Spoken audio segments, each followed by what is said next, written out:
Good evening, family. Ken Mills here with Word Views with Ken Mills. And tonight we're going to have a very special show. Tonight's show is deemed Leadership. We have four illustrious guests that are here on the panel. And what we'll do, we'll begin to introduce them to you. We'll first start with Molly Cook. Molly Cook, could you let them know what your initiatives are? Yeah, I'm Molly Cook, RN. I use she, her pronouns, and I'm a organizer with Stop TxDOT I-45. And we're a grassroots organization that fights for walkability and to change the status quo of transportation in Houston and Texas and stop the I-45 expansion. Okay, thank you, Molly. And here we have the illustrious Kathy Ballard Blueford Daniels. Could you please introduce? All those names. Yes. I am a kamikaze of so many different efforts in Yes. the community, and that I've been an advocate in the community continuously for the last 15 years. I've worked with I-45 Project when I was Super Neighborhood President and various other functions. Presently, I am an HISD trustee, and I work for Senator Borris Miles. So I have two hats that I wear in the community along with community advocacy. Thank you, Kathy. And to my immediate left, we have Sandra Edwards. Sandra? Hi, I'm Sandra Edwards. I'm a member of Impact 5th Ward. I am a member of NAC. I have a lot of hats I wear also. I am a member of West Street Recovery. I'm a member of NAC. I'm a member of 5th Ward Go Neighborhood. I am a member of everything in 5th Ward, put it like that. If it's the kid 5th Ward for a better life in there and to help the kids and the elderly, I'm there. So that's basically it. That's what I do, help people. Thank you, Sandra. All right. And here we have a recurring guest, Kendra London. Hello, I'm Kendra London. I'm the founder of a nonprofit, which is Our African Family, and also the Circle Coalition. And Our African Family's mission is each one teach one. So we educate our residents, our neighbors, families, and friends about the issues and concerns that are brought up within 5th Ward. So I partner with Stop I-45 expansion, and also I'm a huge advocate for affordable housing. So anything that's going on with 5th Ward, I want it to be affordable to the historic 5th Ward. So I advocate for that on a daily basis. Thank you, Kendra. Thank you. So first off, I continue to hear Stop I-45 expansion being said here as we speak and as we introduce ourselves. So Molly, I'd like to pivot with you. I hear that this is a immediate issue. There's also huge displacement of businesses, schools, and also homeowners. Could you please elaborate? Absolutely, yeah. The joy, in a sense, of working on a freeway expansion project and trying to stop it is that it is, pun intended, a very concrete way of interacting with all of the issues that face 5th Ward and other communities across Houston. That will displace over 1,000 homes. It will displace lots and lots of businesses, some, multiple tens of thousands of jobs.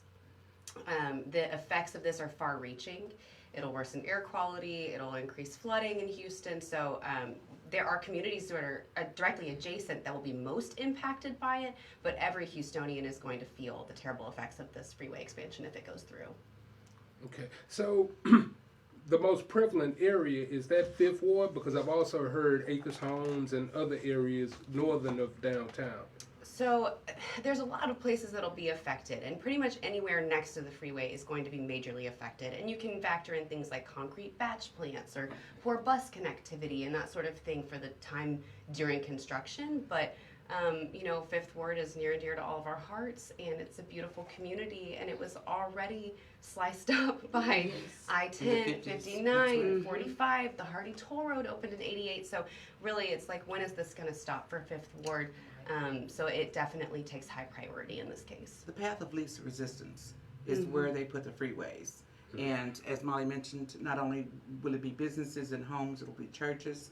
And one thing that we talked about is the fact that when you add more concrete with the batch plants, and we're fighting, Senator Miles is continuously fighting batch plants relocation, and the way the batch plants are continuously being moved into the community. When you have a batch plant, that's close to the job, they have less travel allowances that need to be made. In other words, they can get to a spot quicker. So that's why they're popping up all over the communities.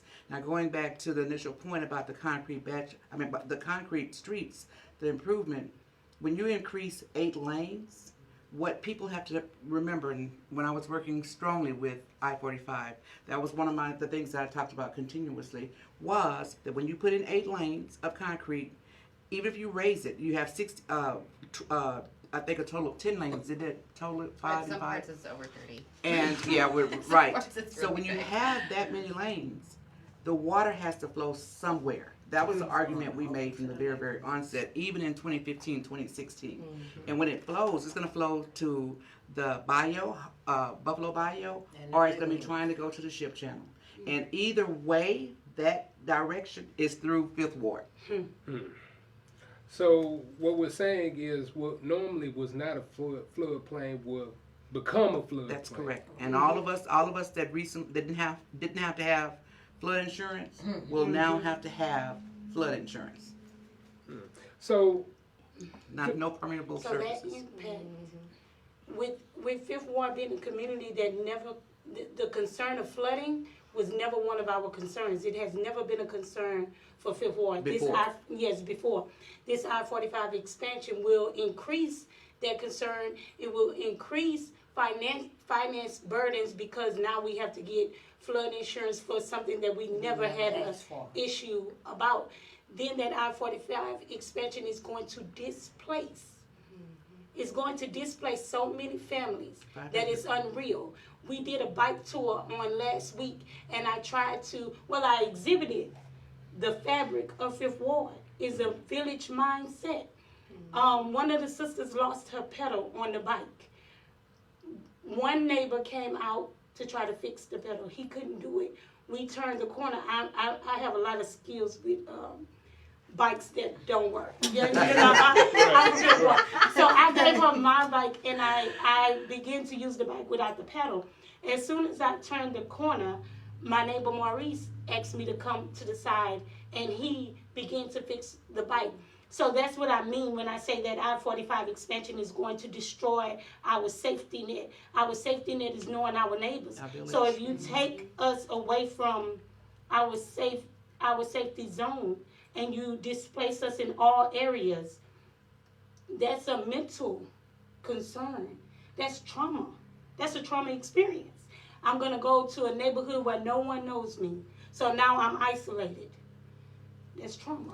And TxDOT has a way of putting a shiny veneer on some of their promises, things like Absolutely. a housing choice voucher, Right. where people will end up in Katy or Atascocita, where they just aren't there. It's not going to feel the same. It's not your home neighborhood, At all. and it's I'm going to quote Kendra, but it's a domino effect of burdens that you end up placing on people when you fling them to the outer parts of the city with the vouchers. So And just like last week, they were reporting that we didn't get what we asked for about the flooding.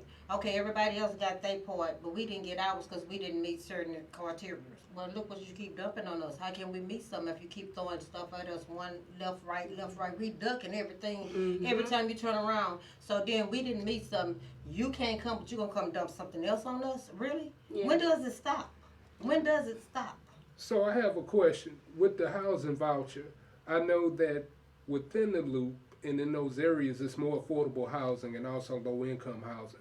So will those vouchers be able to encompass the amount of cost of living outside of the loop where they're trying to position those First folks? of all, there's no affordable housing inside of the loop. No availability. No No. availability. So that is a strategic plan that they did when they called it a People's Choice voucher. The choice that's left out is to stay home. There's no choice to stay within the Fifth Ward community because the Fifth Ward community no longer is listed as a underserved community. You can no longer call it low income because now the tax bracket has went up. So therefore, the housing voucher will not serve you within 5 miles outside of Fifth Ward, within 10 miles outside of Fifth Ward. So the People's Choice voucher is one of those shiny veneers, like she said. It's not for us. It's not helping us. It's displacing us. So therefore, you have every choice but to stay within your community. And that was the intent. As mentioned about the housing, the shining veneer, one of the things that, when I was super neighborhood president, that I asked the administration who was in charge of that project, I asked the question, well, where are the people supposed to live? Because at that point, they had cut off the housing list with the city of Houston. There were more than 800 families still that could not find housing. Then that was pre-Harvey. So after Harvey, you had all of those people that were added to the 800 plus families. And just like Kendra mentioned, there is no affordable housing. We live in Fifth Ward because we choose to live in Fifth Ward. The majority of the people that live in Fifth Ward, for the most part, that's where they want to live. It's generational. We've lived here 4 generations, and we want to remain here. We don't want concrete jungle to come in and displace us and tell us we have to go somewhere else. But when he came in and made mention, I asked a question about the housing, about the voucher. He said that they had a meeting with the people in Clayton Homes, and my question then was, who did you talk to? They could never answer that question. Never answer that They question. could never Just show like the my question residents. today. And I will tell you this from experience. We're going to those residents, knocking on those doors. Molly has been outside with me when we go to Kelly Court. Her organization and my organization partner to door knock and make the residents aware of what's going on. They are intimidated by the front office. That's exactly They right. refuse to get in front of the camera because of the intimidation they will receive after speaking up That's about absolutely the correct. treatment that they received today. So I didn't mention that I also partner with, well, I work for Home Coalition, which is Chriselle Pillay. This lady advocates for all That's right. injustices. That's right. So now, after her organization started for Hurricane Harvey, going into Clayton Homes, there's a back section of Clayton Homes that was destroyed Because of the flood. That's due right. to Hurricane Harvey. I believe that was strategically left unlivable and deemed unlivable instead of housing coming in to fix those units for those families that were displaced to return. They left it unlivable because now we got rid of those. Now let's get rid of these. Because they didn't even bulldoze it. They didn't. Until They very didn't. recently. They didn't. But they said They that. didn't. But they Just said sit that. there. And let me just give you a little bit more crazy. history. Because in 2015, I asked Anise Parker, who was running for the second term, her last term of mayor, why are you all tearing? Someone called me. I was on my way to Dallas and said, Kathy, how do you feel about some news reporter, them tearing down part of Kelly Village? I said, huh? And I couldn't get over there because I was on my way to Dallas. And my very next meeting I had with the mayor, that I saw her at a function, and I asked her, why are you tearing down those units? We already have a shortage of housing. She said, well, we're going to, and I can tell you exactly where we were. We were in Pleasantville Village at a meeting of the community. And she said, whatever we tear down, we're going to rebuild with more affordable housing. That was in 2015. And she told me then, I'm telling you, she told me then, well, I spoke to people over in Kelly Village and they're okay with putting a park over there. Again, I asked the question, who did you talk to? And their conversations could sometimes be that they spoke to 1 or 2 persons over there. Right. And those persons are speaking for the entire village. And that's just not a fair assumption or a fair assertion. Not only did they make a park there that's not being utilized, but also they didn't rebuild. But the reality of it is, at that time, it was an eyesore because they didn't complete those apartments only completed on the ones by I-10. the freeway. That's exactly right. And the ones that they did not complete by the freeway on the front side of 10, they tore those down and put a park there. That was 2 years prior to the Super Bowl coming here. So aesthetically, it was not a good look coming into downtown Houston Seeing that. on Right. that main vein I-10. And nobody said that to me. That's just my assumption because we all like to be glamorous. Right. We don't want something to look ugly. Right. And we Some wanted company come we in. wanted something nice and pretty. Have a park over here in the projects as opposed to these projects that weren't completed because that was the only section that was not renovated. Now, in a meeting at the Multi-Service Center held by Super Neighborhoods 2 years ago, I-45, the board of Houston Harris Housing Authority, their head person, I can't think of this guy's name, they came in also with representatives from I-45, and they said that they bought property 2 miles outside of Kelly Court for those who will be displaced. They will create a new apartment complex for affordable housing for the Kelly Village residents, right? That was 2 years ago. We have asked the question in a meeting this year, where is the location? When will you all start to build? The response was, we cannot answer those questions due to some type of litigation, as if someone else was bidding against them for that property. It's bull, it's BS. They have no property that they're going to put up outside of Kelly Village, 2 miles behind or 2 miles in front. And when they do put that property up, they're going to call it a mixed income property. There's going to be a credit check done, I can guarantee you, for the residents who want to return home, and that is a barrier, a financial barrier to keep you out. So again, this People Choice Voucher is BS. Mixed income properties that do not suit the historic Fifth Ward, foolishness.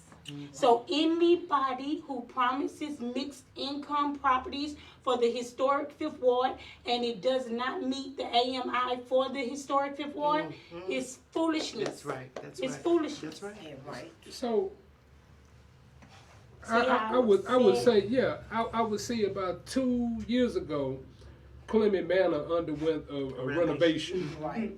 So cold. And I saw that many people were displaced and sent to other parts of town. And they have not returned. And cannot come back to their place They today. have not returned. If someone, okay, right now they're promising the People's Choice Voucher to Clayton Home residents with a promise that they will get the first choices of the building that's built in 2 years, right?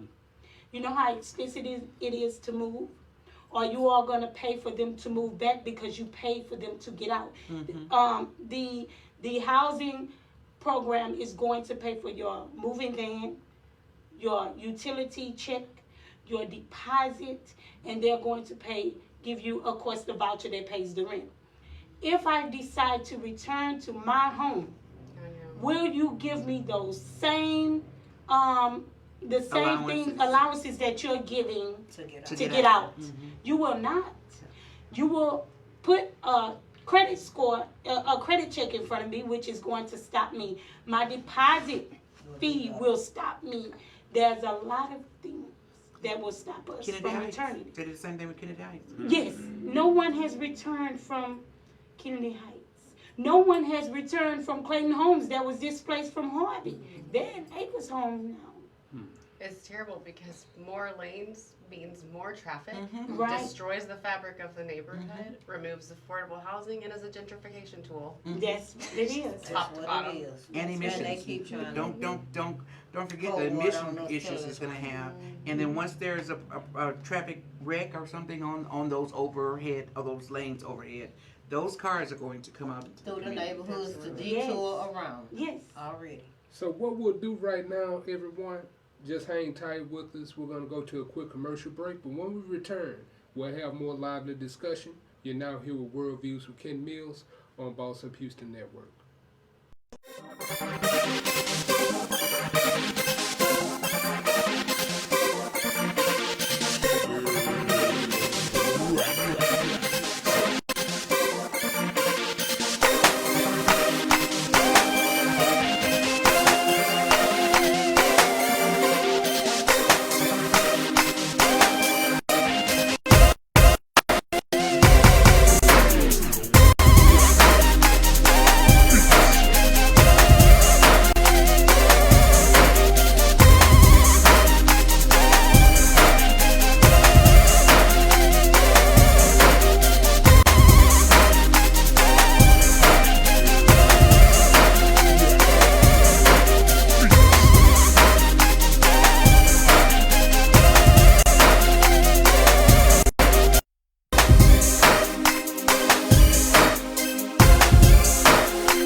Wanna be a boss?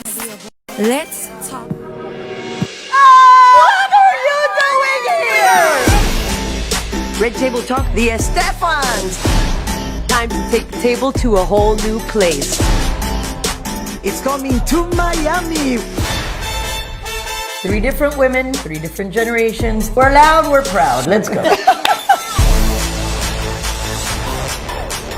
We're talking about relationships, love, sexuality. Oh my gosh.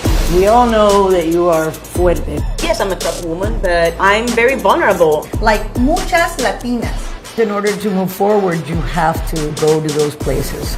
I like boys. I like girls. I like both. Honesty will set you free. We are putting all of that on the table.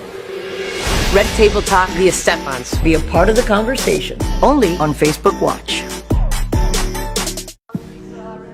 Welcome back, everyone. Now, there's one question that I've had since I've heard about this. Understand that there's also a health hazard within the Fifth Ward environment, which is the cancer cluster. And I know, Ms. Kathy, that you have a great history with advocating for this. Could you give us a little bit of insight on this? Yeah, we started looking at this actually back in 2009, and then there were some guidelines that were set in place. And once those guidelines were disturbed, or in other words, EPA said that they weren't supposed to move any dirt and do various things on the railroad sites where the creosote was. And so once they started doing that in 2015, then I started documenting it. Because my background and my history, I'm not a geologist, and I just pay attention and take a lot of pictures. Then I started documenting that they were moving the dirt and why. And we're so close to it, there were dust fumes. Well, you know, I have a real estate license too. And I know once you tear down a building that has asbestos, it has to be abated. The same thing, in my opinion, should have applied with them moving the dirt. They should have found some type of way to contain the fume. And they did it, the plume. And that's what really brought my attention to it, because of course the smoke was getting, the dust was getting everywhere. And we built our house in 2009. And I would fill up the tub, getting ready to get in and take a jet bath. I couldn't do it for almost a year because the water was brown. Well, they blamed it on, I called the city to have it tested, because they blamed it on the fact that we have old pipes. The neighborhood is so old. You know, my great-grandfather built his house that my mother lives in now today around 1912. So it's over 100 years old. That's how long my family has been, that side anyway, has been grounded in that community. And so I knew that they had old pipes. My great-grandparents had a fence around the house that actually that they had used to soak in the creosote so that it wouldn't decompose with the bugs, so it wouldn't what am I trying to say? So the bugs would keep them from coming. Yeah, right? repel termites and whatever. And all that. And so they would dip it, and over around the front of UP, where Sandra lives, on that side, there was the actual processing plant. Our argument, when we started looking at it all along, when my brother Joe Ballard, started knocking on doors and bringing people in and say, hey, look, we've got a problem. And we started meeting about it. I brought UP in from Omaha to, I called them and set up an appointment for them to come into the super neighborhood and tell us what they were doing at UP. Because I knew that something wasn't right. Brought in Rodrigo. I had him come in, sit in, and just listen. And we brought neighborhood people in, because we knew that there was a problem. Something it just inside me said, there's a problem. And sometimes that's all it takes, is that type of initiative to say, okay, something's not right. So we started making noise. I started working for Senator Miles in 2017. And as soon as I started working for him, by being a state entity, TCEQ, I started talking to him immediately about this cancer cluster. It wasn't considered a cancer cluster, then it was just creosote. And I was talking about the creosote in 2015, 2013, 14, 15, when no one could even spell it. And people were saying, what is creosote? Well, it's a preservative. And so we've since then spoken to a geologist, and we knew that it was getting down in the ground. our argument has always been, we know that there was a plant, a processing plant. But the problem is, once UP identified those 70 plus properties where they paid for those restrictive covenants for the water rights, basically. In my mind, and I know you all would be as business people, so you say, okay, I have a business, I've got millions and millions of dollars. I'm going to only acknowledge that I have fault with 70 properties. In my mind, my little small pea brain, I know it's bigger than that. If you acknowledge 70, I know it's massive. And so we started meeting, and then the group was formed, Impact, behind Lone Star Legal Aid. People started signing up with Impact, and so those of us that did not, we continued the work because, we didn't follow that umbrella. I was trying to get one massive class action suit, which would have been much better for everybody.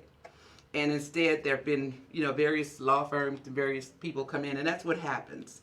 And it sort of defragments what could have been the greater good for everybody. And, one of the things I heard in the conversation was that we'll get UP, who acknowledged those 70 sites, to come in and create a park. I don't want a park. I don't want a damn park. Right. People have suffered. Put the parks somewhere. We got Brewster Park. We got Tufted Park, Finnegan Park. If it's that contaminated and that section, buy us out. No, don't close it down. Buy us out. Offer to buy us out. And see, because my family's so grounded and rooted there, and we own properties over there, we're not going to say that we want crumbs. Right. You offered it to everybody else in other parts of the country when you had an issue. We've got property, offer it to us. And even if people choose not to be bought out, let that be their choice. Right. But give them the option. Myself, my mother, who's 86 and lives in that house still right now, with that same wood post from the creosote in the yard, is probably not going to go anywhere unless I go somewhere. But give us that option. We don't want continued generations to have to sit there and have high access, because it's already been documented. Arsenic is high in the water. Leukemia is higher with children in the area, and it's probably a whole lot more. It's going to take a law firm that's big enough to come in and do their own testing, have the funds to do the soil testing, because it's going to have to go deeper than a foot or 2 feet. It's going to have to go much, much deeper than that. So, it sort of became defragmented after a while, because as more and more people came in, they didn't see the big vision, the big picture. And though we're still working continuously, we have a TCEQ meeting that we have to schedule coming up now. TCEQ is a state agency. The senators call for a meeting anytime they want to. I work for a senator. So this is my question. With the accountability, the small portion of accountability that's been taken by Union Pacific. Small portion. Right?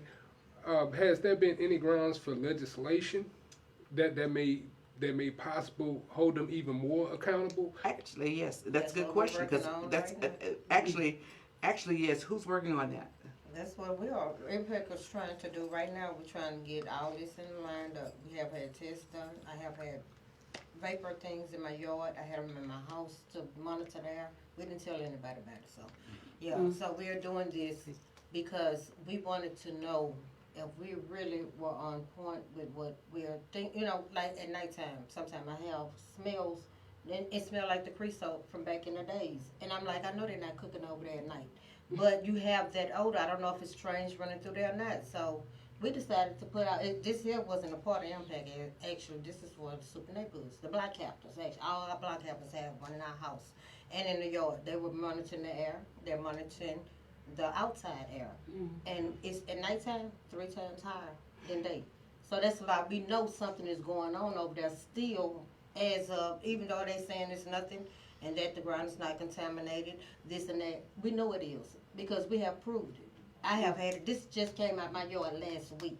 They just came and got it. So no, I'm lying. 2 weeks ago. 2 weeks ago, they just came and picked up our equipment. So I wonder what role that the federal administration has, EPA. Well, to your initial question about the legislation, yes, legislation can be designed. Okay. But again, They go into legislation every other year. This is the year. They're there now through the end of May. Senator Miles does have a bill that he's proposing about these irresponsible companies and organizations because he has a situation like that too on the South Side.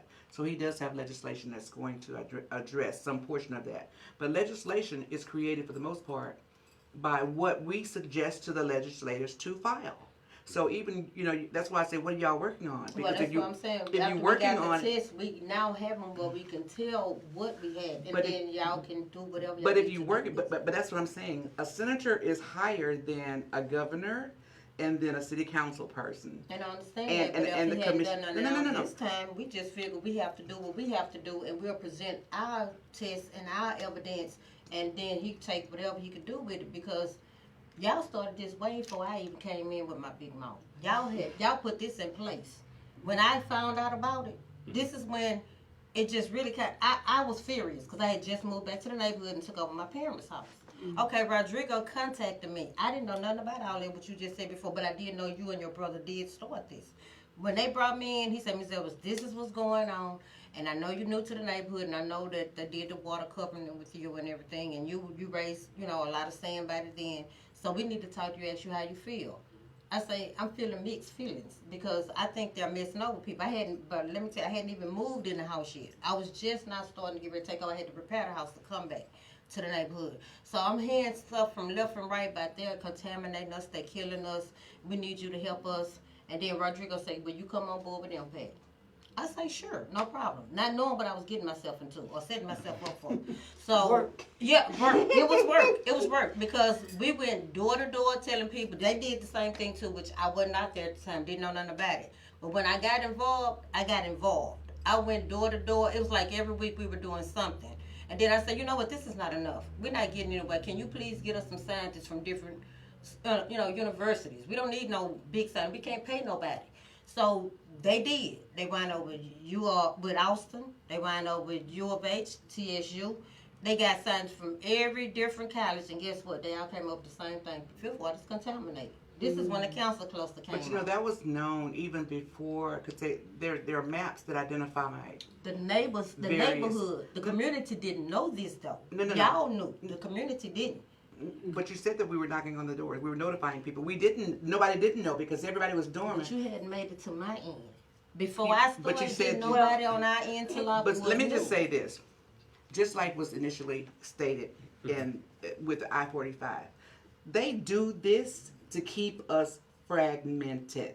Meaning the same thing. Yeah. Meaning Rodrigo doesn't live in our neighborhood. Right. And he's the attorney that represents legal aid. We've gone off in these different silos, whereas the intent was for us to work collectively, as you all did start to do it with I-45, to make a difference, to make an impact. Right. Because when there are different silos, and that's all we've been saying all along, when this group is working over here, this group is working over here, this group is working over here, and etc., we have the capacity to really make some changes and make a difference. Chriselle started off with us. She actually brought in several people when we first started meeting. She was along with this all along. So we've got to stop feeding into the big I's and the little U's and then come together collectively to make a difference. You don't have to be afraid of. You don't have to like the messenger. Just listen to the message. Yeah, we all come together and do this. Kathy, the fight will be good. You were given protocol just now of who to go to, what to do, and how to do it.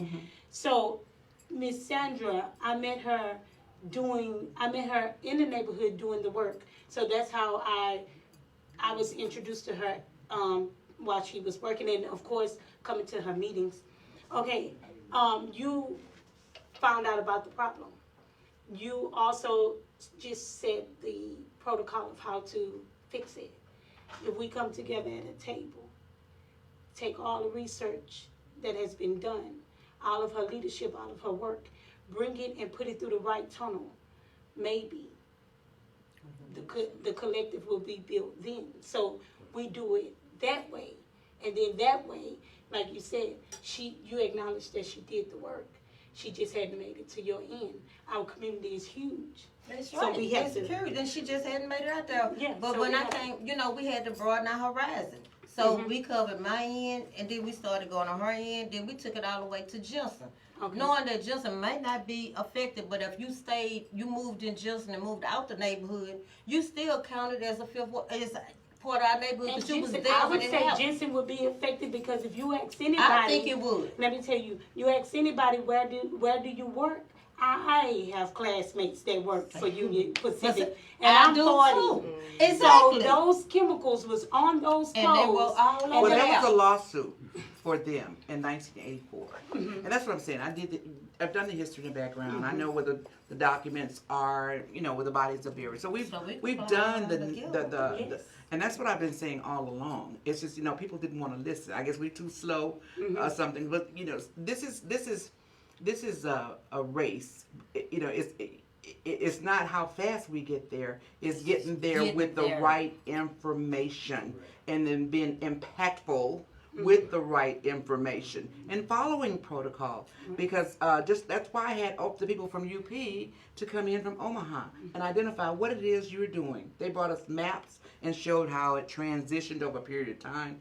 We're just documenting. The first thing you got to do is document. I have the photos when they first started the We digging. met with them I have the last January. photos from the plume when they started moving the dirt. I have the photos before they put the fence up around to keep us out. I have the photos of them telling me to get off the property that I was trespassing because I'm watching them dig the dirt and move it somewhere else. I have those photos. I've documented.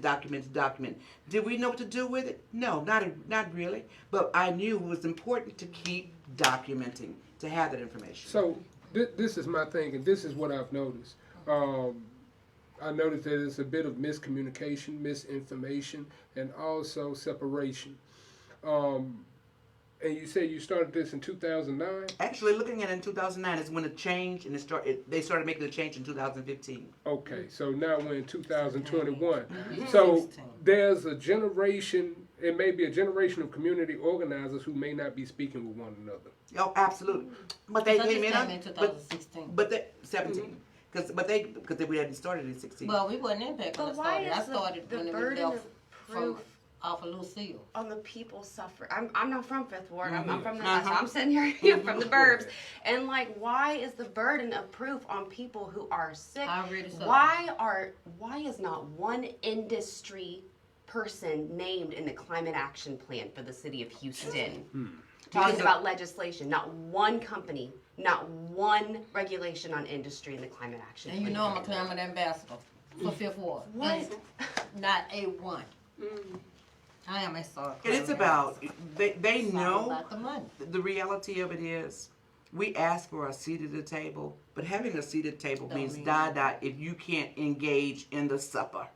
That's correct. And do you feel that there may be an economical barrier in order to push forward? Because I know sometimes resources, if you had the proper resources, you would be able to push even harder. If we had attorneys in our communities, like some of the more prominent neighborhoods do, they would have lawsuit after lawsuit after lawsuit filed.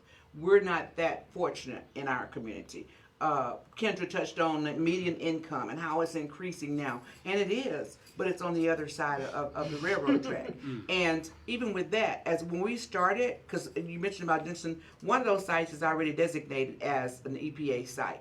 So we don't have to cover it that far. We really should follow the railroad line from Wallaceville up to downtown, Mother Mercy, because what they did was they laid those logs along the track everywhere. And see, the process was they dipped the logs into this hot processing chemical out down where Sandra's father's house is. Over where we live, they stored piles and piles and piles of it. And if you think about it, once you dip something hot and you've got piles down here, and it was extremely Dripping in hot. the ground. You could see the smoke coming off the logs as they put them there, stacked them there. Once you take them from one place and you put them in another and you stack them on top, what happens to that hot oil? It continuously runs down into the ground. with the others into the ground. And that was our but the initial argument when we started, because actually when they did the restrictive covenants, it was at my church. I was there that day trying to encourage people, please don't sign up for this $500 to $1,000. Please don't do it. I It's an understand. insult. It was And that's what made it was me to go me, but off. I understand it was some people, that was a lot of money quickly. I understand that. I do. signed up. But I was trying to encourage people, do not, as I initially said, if UP says, yes, we're responsible for 70 properties having water contamination, that light bulb should have gone off and said, if you're acknowledging Yes. 70, it's a hell of a lot If you're more. admitting fault, you're at fault. That's Right. right. And my address is one of them. That they admitted to. So I'm like, I took your 1,000, and then when we met with UP in January, y'all, I should be ashamed, but I'm not. I went off on them because That's what they expect, though. No, So yeah, we gotta but- beat them smarter. You know why I went out? Because when he sit at the table, he pulled out the maps you talk about. He said, we tested here, we tested there, which was west, east, and south. We north. So, I'm waiting for him to say north. He never did. So, I got mad. I got into my feelings. I said, Lisa, do you hear what they're saying? They're not even testing us. I said, because that's what us people is. I said it just like that's what us people is. I slapped that table and stood up. I said, sir, let me excuse you. But you looked all over us black people. I said, that's what the black and brown people are. Excuse my language, but did you not care about us? Rodrigo said, Miss I said, no, don't stop me. Don't stop me. I say, because you're not asking the right questions. Did you not know this is where all the people are? On the side of Liberty Road. He told me, I don't know why we didn't test it. I said, because you didn't give a damn.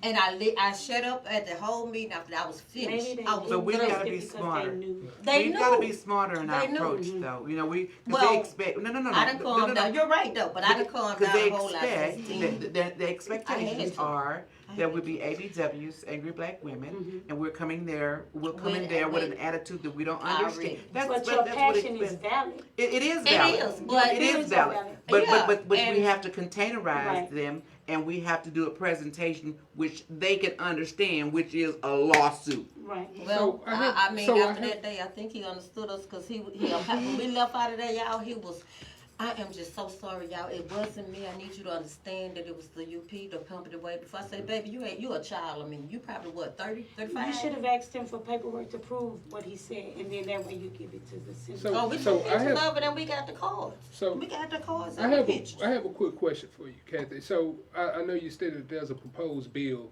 that may be in the works. Are you able to divulge any bits and pieces from that bill? I could, but I didn't bring it with me, and I Okay. should have been Okay. more prepared and brought it Okay. with me. Okay.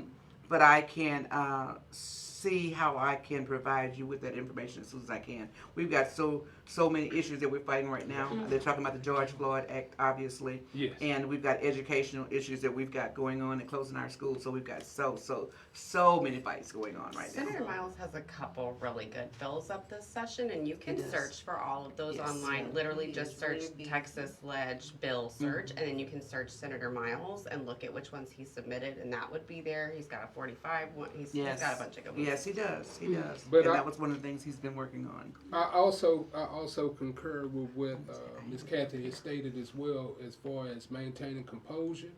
I don't fault you and I don't blame you. I wish many of us had the passion that you had. But the thing is, we have to be more strategic, and then we also have to look at our resources. So if this person was willing enough to come talk to us, we might want to keep them around Right. and not push them off. Well, after he showed his Right. concern, Right. and Yeah. we talked after the meeting, I know. and he said, I'm not mad at nothing. He said because you are serious about what you want to know. He say, and I couldn't give you the answers that I should have had for you. I mean, we've had a good conversation after that, you know, because I didn't want to talk, excuse me, Mom, I didn't want to talk no more to the meeting. You know, the He irony noticed I had is shut up. too, when UP came and identified those properties, I took photos then. I took photos of the guy who was making the presentations and all the color-coded maps that they have. I have all those photos.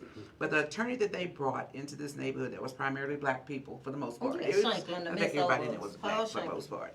And the attorney occasionally still contacts me, occasionally, and tries to put his feelers out.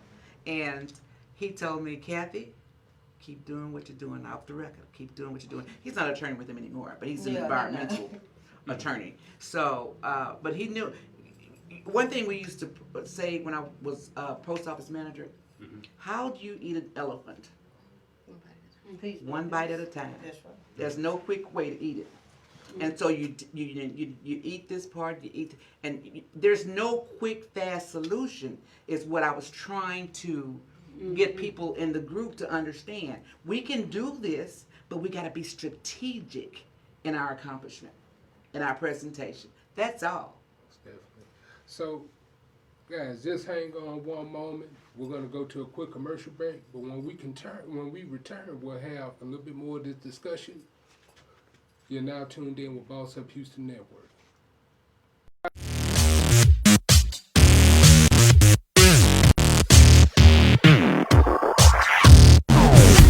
Hey everyone, I'm Brittany. I'm Jalecia. And we are She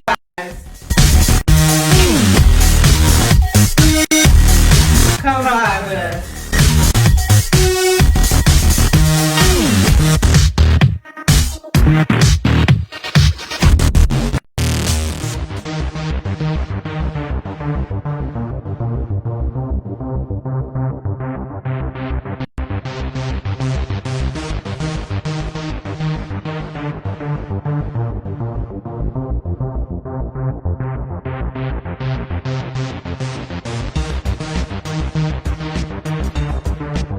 Stay up.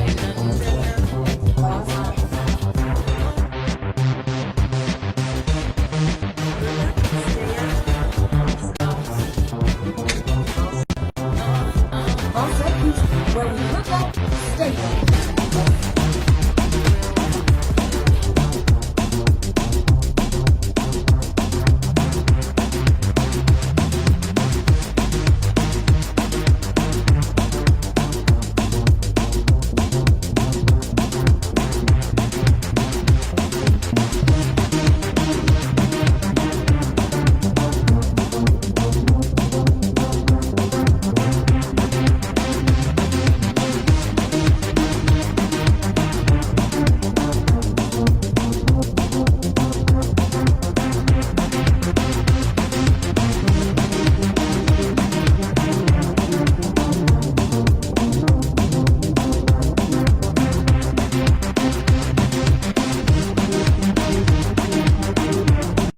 Did you know Geico is now offering an extra 15% credit on car and motorcycle policies? Okay. That's 15% on top of what Geico could already save you. So what are you waiting for? DJ Khaled to be your motivational coach?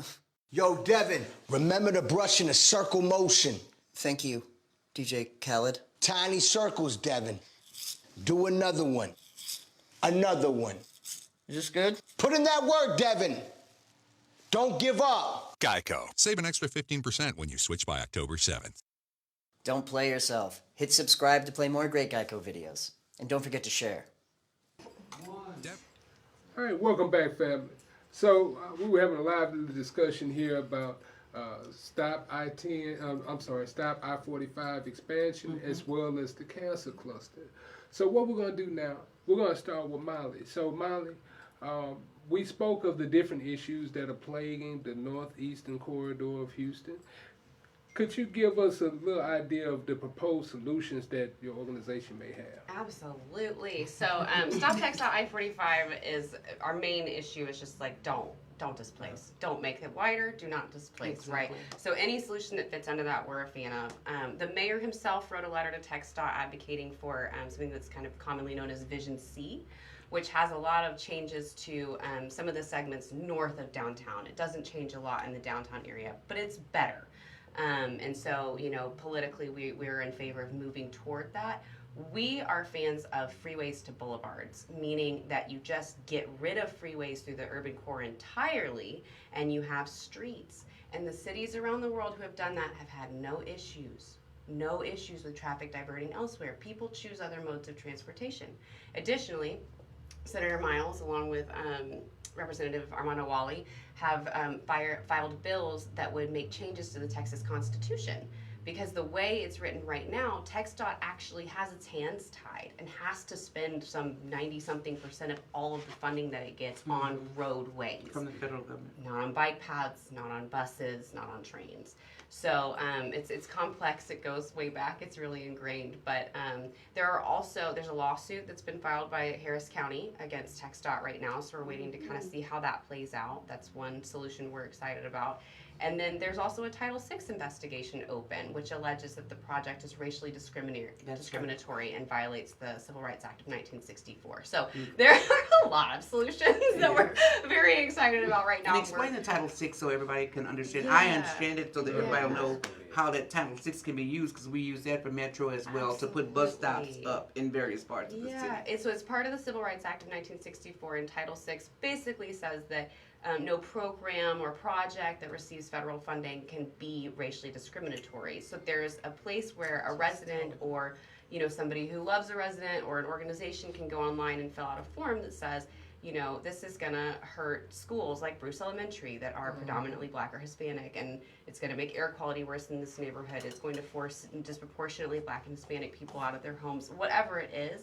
And it opens an investigation. The FHWA looks at it, and they can decide if there needs to be more mitigation or something like that. So, we're just getting started on all this stuff, but, and obviously a change to the Texas Constitution is a ways down the road. It is.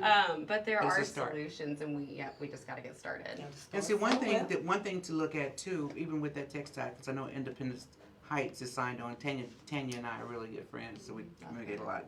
But is that we look at certain sections of the city, particularly Fifth Ward, and we determined that the city of Houston has, of course, a census information from 2010, and we've got the new one that came out.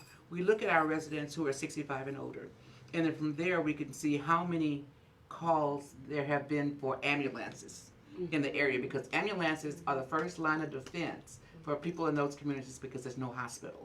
So use that information and versus how many people are 65 and older considered seniors, and there in itself may support a Title VI. Wow, interesting. So we just got to think outside the box. It's recorded. Call me. All right. So I'll come to you, Kathy. So I know you spoke about the creosote issue as well as cancer cluster that came about from that. Are there any proposed solutions? I know you work with Senator Borris Miles. You spoke of a bill. Are there any additional solutions that are currently? Well, just like Kendra suggested, we got to come to the table. I don't have all the answers, yes, but I've been at a lot of tables, and obviously I've been eating a lot of food. So, but I've been at a lot of tables, so I have a lot of background. I have a lot of knowledge, and sometimes we just have to think outside the box and not continue to do the norm and throw some stuff out there against the wall and see what's beneficial and how we can use it and make it work to our benefit. When we were talking about the I-45 project, earlier I was telling Molly that when I was really engaged with it, one of the things I asked the director, of course, at TxDOT at that time was why were they going to demolish the Pierce elevator? Everybody knows the Pierce elevator. You come in from Dallas, you stay on 45, and you go around and you hit 45. Now we're going to have to talking about the lanes to get you through I-10, from I-10 to get you to 45. Well, we already know how the traffic backs up behind behind the basket. What is it? The baseball. Minute. Okay. And those people are not even going to 45 yet. And we see this traffic continuously. So why not leave both avenues open as a flow of traffic coming in from the north going south to Dallas, even if they put more lanes, 2 more lanes in there, because their retention point is not going to mean pot that they're talking about putting over there, either one of them. And the pumps, New Orleans had pumps too. Yeah. And look what happened during Katrina. So there's so many things that we just need to sit down and talk about that has been discussed. They were going to close S2S7 OC. I raised all kind of hell about that. And the reason why, because those people coming in from 10 West, going to 10 East, had no way to exit. They were going to have to exit up by by North Main Street, and ride a feeder all the way to 5th Ward. I'm like, ain't gonna happen, Captain. And you're talking about the exit that's on Jensen right there by Bruce. Correct. Yes. Meadow They were and gonna take all. Jensen. They were gonna I take that just out. wound up And going all down of there. them. They couldn't go nowhere. I They were had to gonna- they were take gonna it. take I it. thought that was so. No, they're gonna. It's supposed to leave it because I raised all kind of hell about them leaving 770C. But if they take be that open. away, we ain't gonna have We'll nothing. have no, and Yeah. all the traffic would go to Lockwood or Waco. Yeah. So imagine what it's going to do, how it's going to back up again in those communities, exhaust in those communities, That's crazy. shortcuts in those same communities. So we have to continue to bring people in with some history and some background so we'll be able to talk about it and just think about some ways that we can look at things differently. Okay, thank you. So Sandra, you got some fiery solutions for us. Do I? Yeah. I don't know. I'm like what she said though. I just throw it out there. I mean, you think about stuff and you say, well, this is not normal. What if we do this? What if we do? That's how the test came about. Let me tell you, I went to Dr. Hopkins, Dr. Lauren Hopkins. I said, you know what? They moving a little too slow for me. I said, I need some tests done. I don't know how to do this. I don't know what I'm doing, but I'm just in my head. I think if we get some tests done, we can prove something. Dr. Hopkins put it in motion. Got them tests done. That's when they came back with the creosote was high and contaminated. She had the maps, but we had the tests done. You couldn't have came back. She came to my driveway in my yard, get impact over here right now. Everybody showed up. We in a little huddle in my driveway. Miss Edwards was on the money. She was 100% accurate. Y'all contaminated on here. We already knew it, but we didn't have no proof. Right. Couldn't say nothing, didn't have no proof. I'm just fussing and fussing and fussing, but I had no proof. Baby, when she got that, I hit my knees. I thank God. I cried a little bit. After them tears dried up, hell came out of me. And like she say, I was fiery. I will cuss you out. If you tell me I'm wrong, you was getting cussed out because I'm living this. When I came back to 5th Ward, I had breathing problems. I had all kinds of problems I never had. I left 5th Ward at 15. So you gonna tell me I'm wrong? You better show me where you right. That's how they go. And then after we start proving, then they start calming down. Then they start saying that it wasn't their problem. Then they start saying they feel sorry for the community. I say, oh yeah, we got them now. I calm down a whole lot. I ain't cussing nobody out no more because you got to show me what time it is, bro. I know what I'm talking about. See, I'm not no scientist. I have 3 college hours. Yeah, I dropped out. I was a party out. But I tell you what, I have common sense at the end of the day. Yeah. And I know when something ain't right. I done stayed in Humble, I done stayed Southwest, I done stayed a couple of places, had homes. But when my parents got sick, it called me to come back home. Home is where the heart is. 5th Ward was nice and quiet. I said, you know what, I'm going to move back here. My daddy said, this your house. I gave it to my daughter. My daughter ain't never stepped back foot in that house. My daughter got a big old nice house in Katy finna build another. So what, I'm going to give it to the city? No, I got rid of my house to move back. Fix the house up and everything. Then I'm getting sick. Then they want to tell me my water messed up. I told her because of the pipes. Okay, I done got a whole new house rebuilt. What you gonna tell me about my water now? I got a rainbow in my yard. If I pull my phone up right now, it rained about 3 weeks ago. I have a rainbow in my driveway. I couldn't explain that driveway. I couldn't explain it, so we had just had a meeting the day before. I sent them the picture. I said, this is what we talking about right here. You ain't the only one sending these pictures in. So now they got some more tests being done. And then, like I said, we just had the test with the air and the air in the house, the air quality, and the vapor outside. And it came back 3 times. I have a canine nose, and I smell stuff, and at nighttime it's worse. And I got purifiers in my house at night because I have one that have longer, I have proper breathing. So I have them on at night, and it's sucking it into the house. And so I have to turn them off at night. Now, so I know I was on to something, just didn't know what. Now that we know it's out there, and then you heard about the kids, the leukemia. Now you know that made me more furious. I didn't show it. I just said, I know. I know, because I see these kids cross the street, some of them can't talk, born can't talk. It's something in the water, it's something in the air. These kids ain't out here just born like this. The whole neighborhood contaminated. I mean, miss me with that. You cannot stay next door to somebody and you're going to catch cancer. Last I checked, cancer wasn't contagious. It's not contagious. I mean, you're contaminating our neighborhood and you don't want to own up to it. And this is why I'm so furious when I get to that point, because so many people have died. I'm an old person. I love my elderly. All my elderly's on my street gone. I got one left, Miss Osborne. One. Everybody gone. That's not normal. In no neighborhood, that is not normal. So why should we accept it in Fifth Ward? We not. I'm not. And I know there's a lot of people out there feel the same way I do. It's a wrap. Do what you have to do, but come help try to clean up and save some more lives. Save some lives, because you haven't saved none. You killed them. But see, clean up is not going to be the answer. It's just them cleaning it up. It's not. I know, but just show us some kind of compassion. Show us something that you know you have done this to us. Show us something. Come in and do something. Talk to the people. Just have a conversation with us sometime. Come on now, look, we know what's going on, and we have your concern. You know, we're going to see what we can do. Talk to people. Talking to get you somewhere. I mean, but just sitting back, sending a letter talking about you ain't responsible, and the test has proved you're responsible. Miss me with that. Miss me. Thank you, Sandra. I'm going to go to Kendra. Proposed solutions. Like I said at the beginning, my mission is to make sure that we have a choice to stay home. Our home is Fifth Ward. Fifth Ward is my home. My home is beautiful. My community is beautiful. My neighbors are loving and they're caring and they're activists. So my goal is to make sure that there's true affordable housing for the Fifth Ward community. I partner with I-45. They also understand the need of affordable housing. We're being displaced several ways.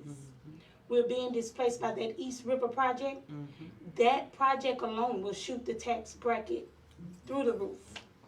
Once that tax bracket is through the roof, any home she wants to leave to her daughter or her kids, they may not be able to afford those taxes due to that investment.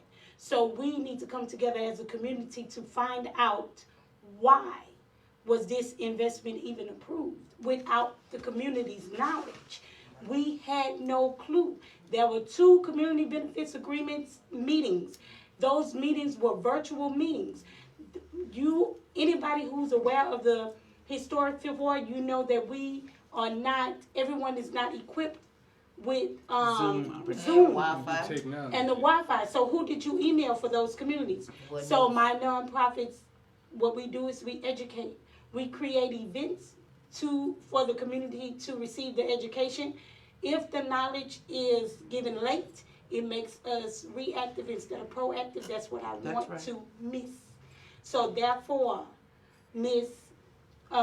watching Miss Kathy, watching her and watching Miss Sandra, I'm listening to both of them.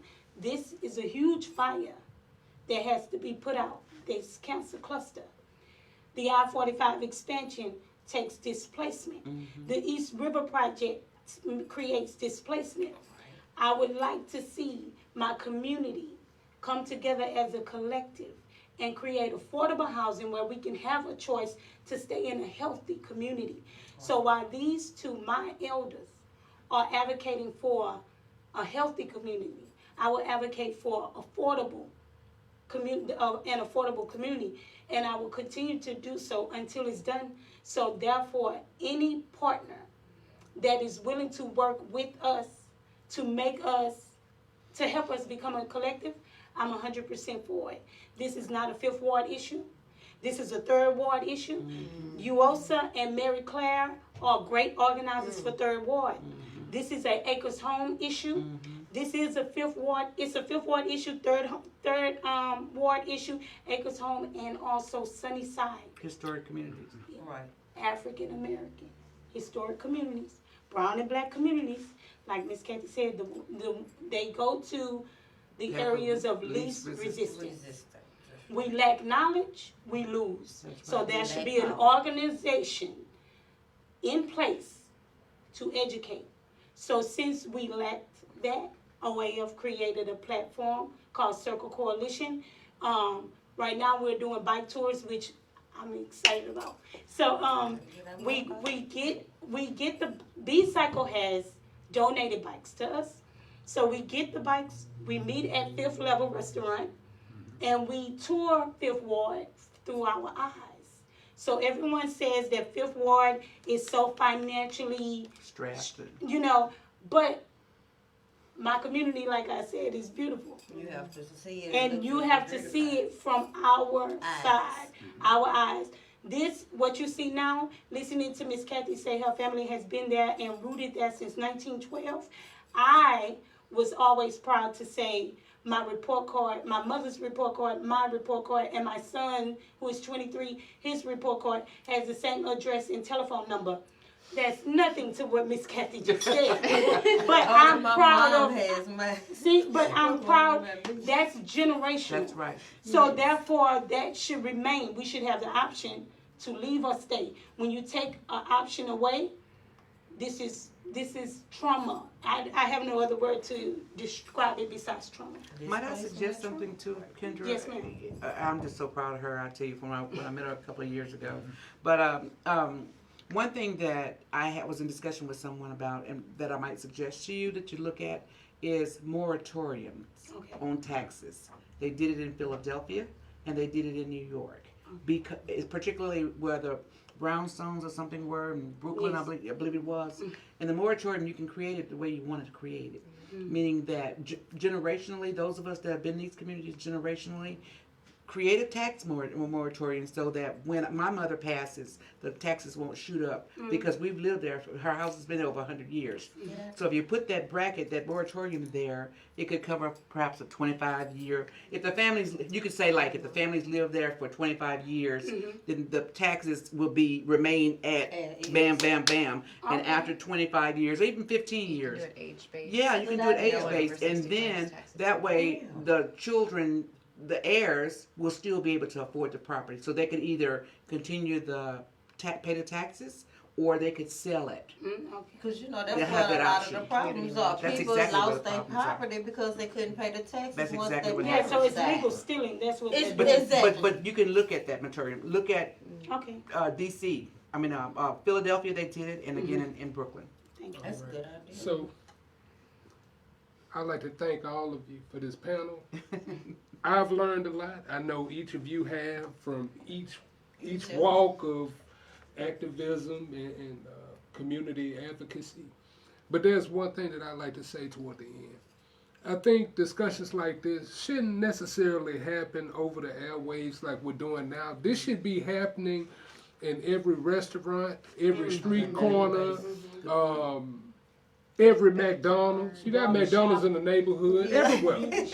Because I tell you this, there was a McDonald's that used to be owned by the late Mr. Carroll right there on Lockwood. I-10 and Carroll Parkway now. That's right. Yeah. So in the mornings, you would see all the elder black men with businesses. And they would all sit there and they'll all discuss with one another the happenings of the day, whether it was their business or something that was going on in the community. And from that point, an action would take place from each party that would be there. I think we need to return to something like that. Yes. Even if we're unable to do that physically, we can do that virtually like we're doing today. And like you said, Kendra, this is not necessarily one neighborhood. This is, they say, a pandemic. This is an epidemic type issue in all major cities where you have a major African American presence. Gentrification. And the elders have the knowledge. That's right. Young people have the physical ability. That's right. Yes. So there's a gap. So gotta tap into it. That's right. So with that being said, the populace will always separate you and put you in different groups. And it will breed an animosity between each group. So what I wanted to do today was bring together all groups, even allies. Bring everyone together. Because at the end of the day, we're all one community and one family. And I'll tell you this, everybody that's on this panel, we may know each other, small world, by 3 degrees of separation. That's right. Good point. And it's a power that comes with that. That's true. So with that being said, guys, I want you guys to open your minds, open your hearts, and stay safe out there. Next week, we'll come back here with another illustrious episode. You're now here with Ken Mills with World Views on Boss Up Houston Network. I just want to thank my panel one more time. I knew his daddy. Exactly. I know his friends. Exactly. Now, when she talk about the 100 years on the same block, my father folks on the same block. That's right. At the end of the block. Small world. I knew his grandparents too. That's right. So everyone, just stay tuned to next week, and we'll see you. Have a blessed evening. Peace out. Bye.